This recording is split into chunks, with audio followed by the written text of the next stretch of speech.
Welcome, Kristin Buchanan, our assistant head coach. Thank you for coming to the show. My pleasure. Thanks for having me.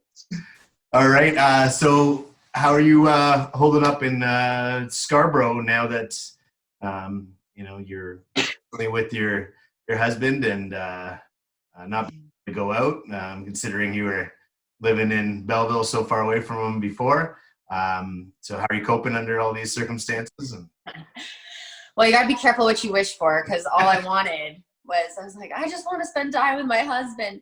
And now that's all I can do. So you got to be careful what you wish for. No, it's all right. He's working from home, and yeah, we're just hanging out, waiting this out, and trying to avoid, leaving the house, which is like totally counterintuitive to like everything. I'm so used to like leaving the house at like 4:30 and coming back at 8:30 p.m. So like 4:30 a.m. to 8:30 p.m. So to be in the house all day, every day has been interesting. A lot of like getting creative in the kitchen, getting creative with workouts. And yeah, that's about it. Awesome job running the workouts. So I've seen you 3 times a week doing that. Probably constantly going out for runs. I think doubled anybody else in the 2-kilometer runs, like a dozen of them last week. So thank you very much for running all those workouts. I know that it's there. Maybe you want to say, so Kristin runs Instagram workouts Tuesday, Thursday, 5:30, and so Sunday always at 10:30 a.m. And then Tuesday and Thursday kind of alternate depending on what Dominic's work schedule is, so that I'm not like yelling and playing music during his work time. So this week it is 4:30 workouts. I like 4:30 time slot, but sometimes I have to switch it to the 5:30. So this week, Tuesday, Thursday, whatever this week is, April 7th today. And then I'll always announce what time the next week's workouts are going to be on that Sunday. So yeah, full body on Sundays, Tuesdays are lower body, and then Thursdays are upper body and core.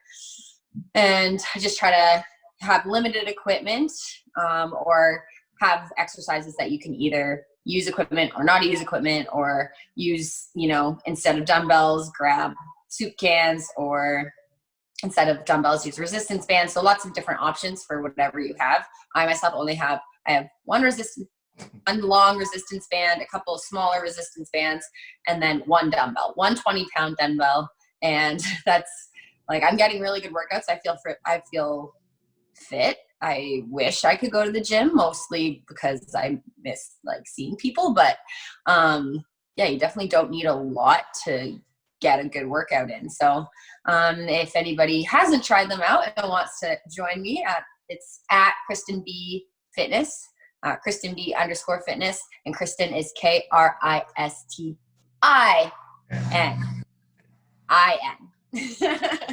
In case you can't find me, that's why. Awesome. So you're still going to be running one on Easter Sunday as well? It's just another day, so yeah. Why not? Awesome. So next question.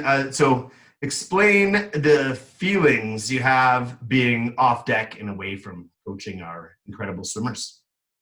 Yeah, I'm sad, really. I wish, I miss everybody. I miss the routine. I feel like we were on a really good track so far this season, and it's disappointing, obviously, I'm sure all swimmers are disappointed. We're disappointed.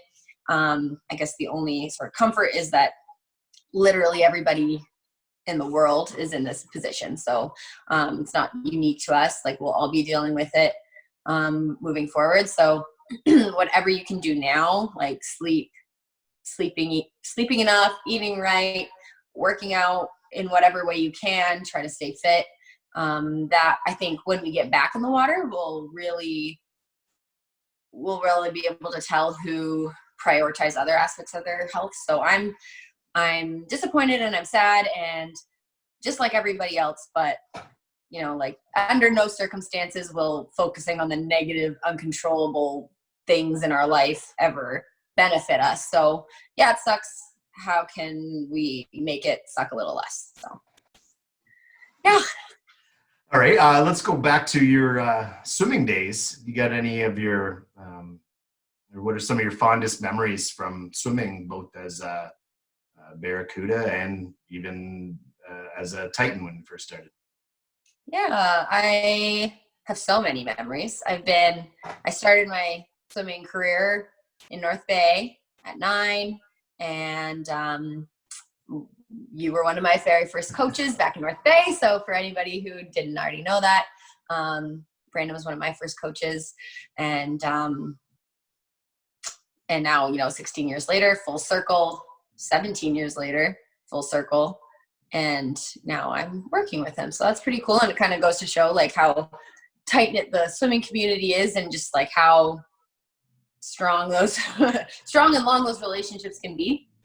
I think my very first like earliest memory from being a Titan would be my very first provincial meet, which is now festivals, but I was 10. I was really excited to be there, but mostly I just really wanted a sweater that said provincials. So I got the sweater on the first day, wore it all weekend, super proud of it, swam well.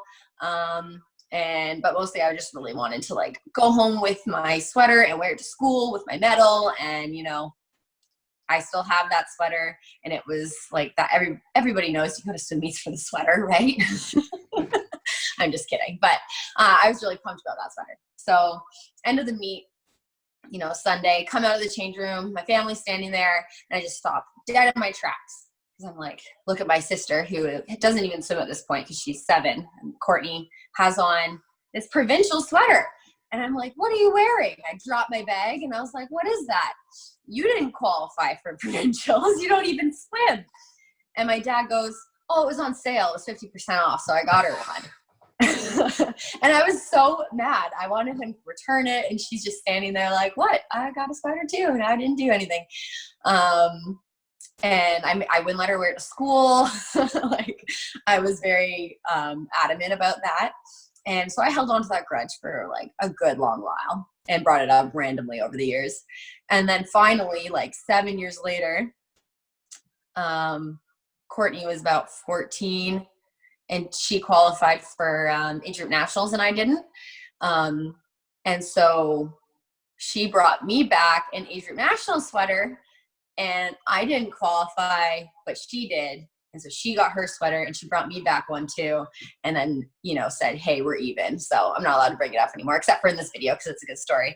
So yeah, it was a long standing joke / grudge that evened out over time. So that was a memory, I guess, from like my entire swimming career. But I guess as a Barracuda, which is where I just down the road, Erniestown Barracudas, swam the majority of my age group swimming life with Gord, would just be all the team travel and being on the bus going to team champs. And we did little silly things like playing games during the swim meet, like whether it was cards. We had a scavenger hunt that we would do for team champs, and just all those memories of bonding with your teammates who are still my friends today.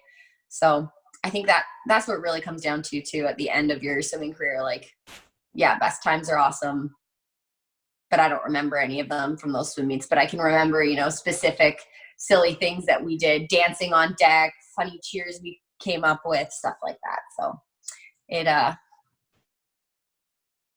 yeah, I guess and I'm still building memories. I mean, from McMaster too, just all my best friends today, my whole wedding party practically was, swimmers that I married. One of my teammates, Dominic, was on the swim team with me at McMaster. And I guess the biggest memory from that would be the fact that they got up at our wedding and did our big team cheer. There's like 20 Mac alumni there, and, surrounded us at our wedding and did this crazy, the McMaster team cheer is like crazy nonsense. No words make sense. It's just like rambling. So to hear like 20 people yelling in unison these crazy words at our at our wedding was like very emotional and beautiful. And yeah, so we're still building memories. That's cool. So a couple of things out of that. Yeah, I did see that cheer. That was pretty amazing. That was a great. Yeah, it was cool. Another plug you mentioned, Gord from Ernest Town. We're hoping that Gord Emerson, the head coach of the Ernest Town Barracudas, will join us next week on the show. Awesome. Good. So last question here. Anyone that knows you were our Junior Beast program coordinator 4 years ago, did that, and then coached a little bit of novice on the side, and then ended up actually leaving for a job in human resources and stuff. So this question goes with that. So after a little brief hiatus from coaching, how did you feel coming back, and how has your passion grown since you were promoted to the assistant head coach role? And in addition to that, any special messages to our swimmers before we send off here? Yeah. Well, while I was coaching, like when I first started coaching with Beast, I was at Loyalist College.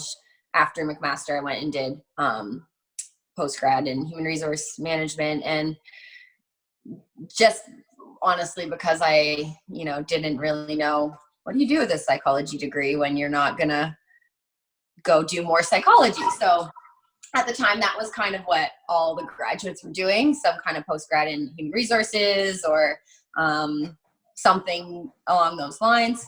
So I went and did that. And even along the way, my family or friends and, is this really what you want? And I was already doing it. So I convinced myself, yep, this is what I want. But deep down, I think I knew, coaching was definitely my passion. That's what I love to do. But the timing just, at the time, I got a full-time job offer with human resources. So I was doing that and then still coaching a little bit, driving back and forth. And then at the end of the season, decided that I wasn't going to come back because I was working in Kingston. And,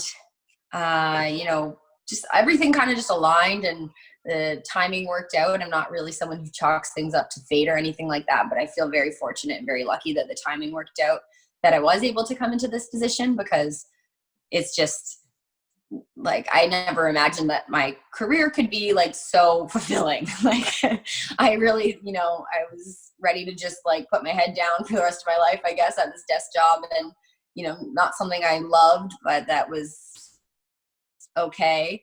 And now, I love my job. I can't wait to get back to it. And I guess my message out of all of that is just, be patient. And for all of you right now, like that feel like, you've kind of lost your job or your purpose, I guess it kind of feels like, right? If you're a swimmer and you don't, your job is to go to school and your job is to train. And now you don't have that. Do the little things right now that get you, ready to come back. And just be patient and consistent. And there's really no limit to what you can achieve. You're not going to achieve it all today or in a year or, all at once, but just don't be afraid to go after what you want. And, really just don't be afraid to chase your dreams. All right. Well, that's wonderful. Thank you so much for your time, Kristin. We greatly, greatly appreciate this. And I can't wait to be back out on deck, hopefully at some point this season, and sharing some time with you, coaching the kids.